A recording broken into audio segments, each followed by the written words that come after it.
Hi, guys. Acting or Assistant Police Chief Karl Jacobson, who's been with the department for about 15 years or so, is expected to ultimately receive resounding approval from the Board of Alders, who tonight will formally receive the nomination of Jacobson as the new permanent chief. Now, tonight there will not be a vote on this nomination of Karl Jacobson as New Haven's new chief. The board, what they will do is simply acknowledge that he's formally been nominated and that he will then, or the board will then, have a 30-day period in which to make their decision ultimately. Now, two reasons they voted against Dominguez in December, they say. Number one, they claim she gave them no written plan to move the department forward on relationships between the community and the police department,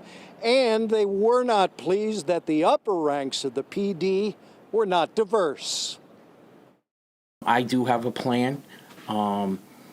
I have a plan to diversify the upper ranks to the best of my ability. I have a plan to get officers to build trust with the community, which is an important part of all this. And as I've said many times, Assistant Chief Jacobson, I think, is a fit for the job and shown that he's dedicated to the community, a good guy, and up for the task.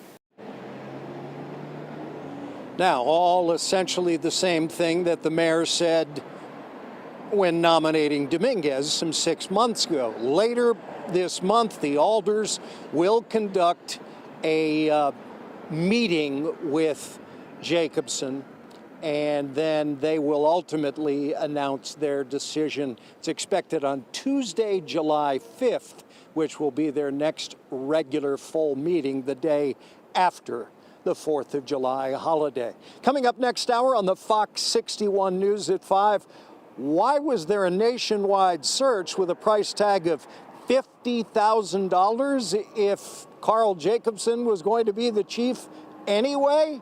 We'll get into that next hour. We're live in New Haven. Tony Terzi, Fox 61 News.